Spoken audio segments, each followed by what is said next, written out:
নমস্কার বন্ধুরা, কেমন আছেন সবাই? পারমিতার ব্লগে স্বাগত জানাই।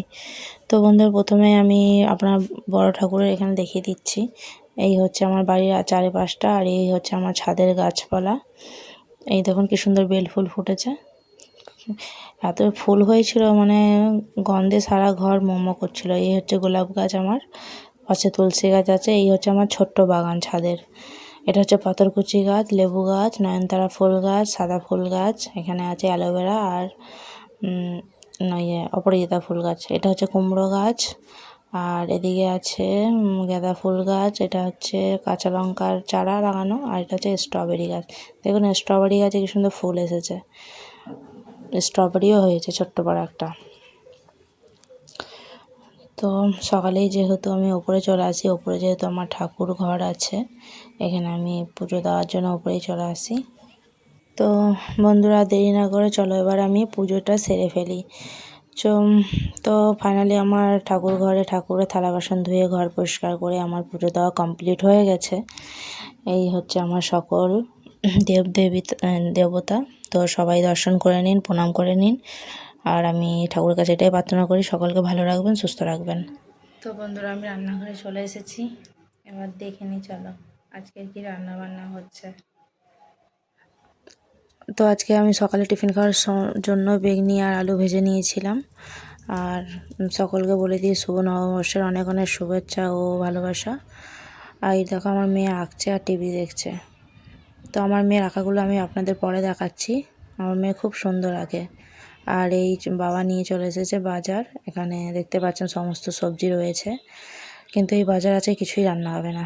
এই যে আজকে মাটন নিয়ে এসছে, আর আমি সমস্ত আলু, পেঁপে, পেঁয়াজ সব কেটে রেখে দিয়েছি, মশলাও করে রেখে দিয়েছি, আদা, জিরে, লঙ্কা বাটা, রসুন বাটা সমস্ত কিছু করে রেখে দিয়েছি। কি হবে বলুন তো? বিরিয়ানি হবে আজকে, মাটন বিরিয়ানি। তো বন্ধুরা চলুন বিরিয়ানিটা রান্না করে নেওয়া যাক, আপনারা দেখতে থাকুন। তো বন্ধুরা, যারা চ্যানেলটিকে সাবস্ক্রাইব করেনি, প্লিজ সাবস্ক্রাইব করে দিয়ে পাশে থাকবেন, আমিও পাশে আছি আপনাদের। তো চলুন আমি তাহলে মাংসটা বসিয়েই দিই। এখানে আমি আলু ভেজে নিয়েছি, পেঁয়াজও ভেজে নিচ্ছি। আর এখানে পেঁয়াজ ভাজা হয়ে যাওয়ার পর না পেঁপেটা না গ্রেট করে দিয়েছি, মানে ঘষে দিয়েছি পেঁপেটা। এখানে বোঝাই যাবে না যে মাংসের মধ্যে পেঁপে আছে, আর সবাই খেয়েও নেবে। আপনারা এটাও কিন্তু ট্রাই করতে পারেন। যারা বাচ্চারা যে পেঁপে খায় না, এইভাবে দিয়ে করলে কিন্তু খেয়েই নেবে ঝোলের সাথে, কোনো অসুবিধা হবে না আর বুঝতেও পারবে না। কি বলেন বন্ধুরা আপনারা? যারা যারা এরকম করেন অবশ্যই কমেন্ট করে জানাবেন আমাকে। এটা একটা ভালো দিক আর কি বলতে পারেন বাচ্চাদের খাওয়ানোর। তো আমার মশলাটা প্রায় হয়ে গেছে, এবার আমি মাংস দিয়ে ভালো করে কষিয়ে নেব। তো মাংসটা দিয়ে আমি কষিয়ে নিচ্ছি এখানে, আপনারা দেখতে থাকুন। প্লিজ কেউ স্কিপ করবেন না, পুরো ভিডিওটা দেখবেন।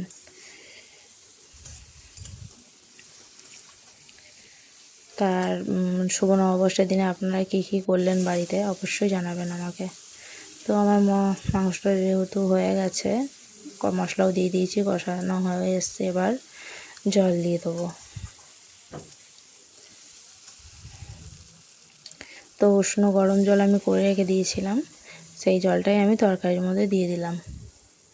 এতে কী হয় বলুন তো, বেশিক্ষণ দেরিও লাগে না, মাংসর টেস্টটাও ভালো হয়। গরম জল দিলে, হালকা উষ্ণ গরম জল দিলে খেতেও ভালো লাগে। আর ঠান্ডা জল দিলে কি বলুন তো, অনেকক্ষণ ফুটতে দেরি হয়, কিন্তু গরম জল দিলে একটুর মধ্যেই মানে তরকারিটা ফুটে যায়। আর মাংসের ক্ষেত্রে একটু হালকা উষ্ণ গরম জল দেওয়াই ভালো। আমি জানি আপনারা সবাই জানেন, তবুও আমি আরেকবার বলছি, ভুল ত্রুটি হয়ে গেলে ক্ষমা করে দেবেন। তো এখানে আমার মাংসটা প্রায় হয়ে এসছে, ফুটে এসছে, এবার নাড়াচাড়া দিয়ে ঢাকা দিয়ে দেবো।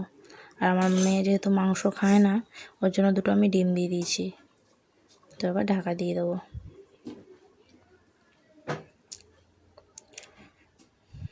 আর এদিকে দেখছেন বিরিয়ানির চাল রাখা আছে, এবার চালটা মেপে আমি 20 মিনিটের জন্য চালটা একটু ভিজিয়ে রাখবো।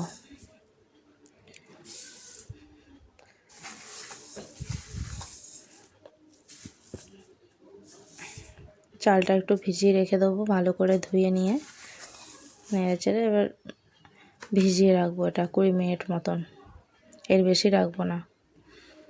তো আমি ভিজাতে দিয়ে দিয়েছি চালটা। আর এদিকে দেখো আমার 20 মিনিট হয়ে গেছে, আর আমি এদিকে ভাতের জন্য গরম জল বসিয়েও দিয়েছি।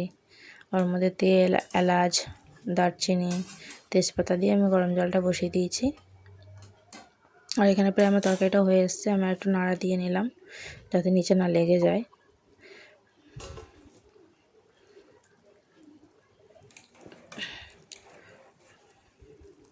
তো আমার চালটা আমি দিয়ে দিয়েছি, জলটা গরম হয়ে গেছে যেহেতু, আমি চালগুলো ধুয়ে ওর মধ্যে দিয়ে দিয়েছি। আর এই দেখো বন্ধুরা, আমার মেয়ের হাতে রাখা কেমন হয়েছে অবশ্যই জানিও আমাকে। এত সুন্দর আঁকে না, এটাও তো রং করেনি।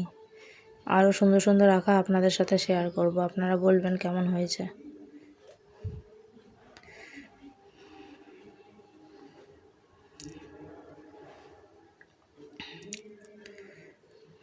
দেখেছেন কি সুন্দর এঁকেছে। তো আমার ভাতটা যেহেতু হয়ে গেছে, আমি ঝুড়িতে মানে জল ঝরাতে দিয়ে দিয়েছি। আর এদিকে আমি ঘি দিয়ে দিয়েছি গামলাতে, আর এদিকে ভাতগুলো দিয়ে দেবো। এটা এখানে ভাতটা দেওয়ার পর যখনই ফুটছে, আমার মেয়ে ক্যামেরাটা ধরেছিল, ওর জন্য সরে গেল ভয়েতে। তো আমি এর মধ্যে ভাত দিয়ে এবার মাংসের পিসগুলো দিয়ে যেরকমভাবে বিরিয়ানি করে সেভাবে আমি সাজিয়ে দেবো।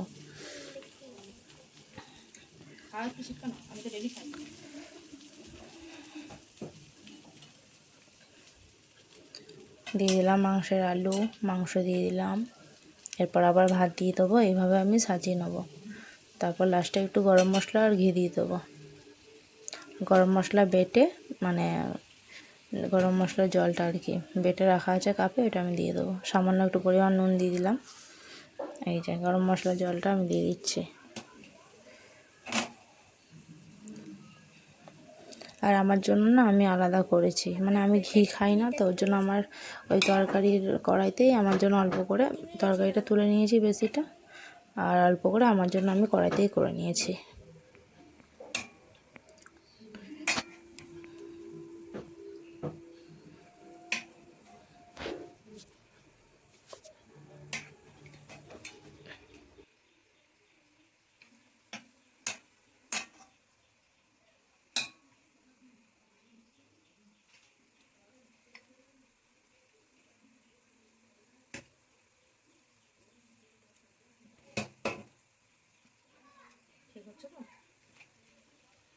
নড়াবি না 14 বার করে সর, আমার হাত থেকে সরা দূরে নেই।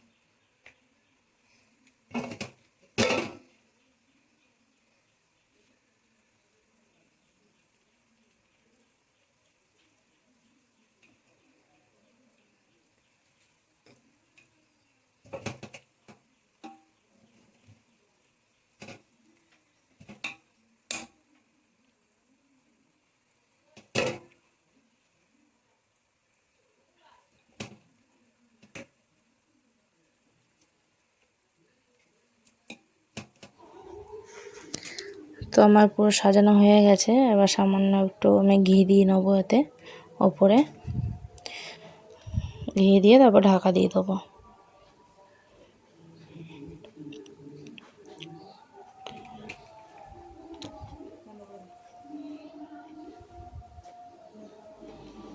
আর এদিকে আমি কড়াইতেও বসিয়ে নিয়েছি আমার জন্য। তো বন্ধুরা, এই দেখুন বিরিয়ানিটা আবার কমপ্লিট। তো বন্ধুরা, আপনাদের কেমন লাগলো অবশ্যই জানাবেন। এটা আমার কড়াইতে দেখুন আমার জন্য অল্প করে করেছি। তো শুভ সন্ধ্যা বন্ধুরা, সকলে ভালো থাকবেন, সুস্থ থাকবেন, পাশে থাকবেন।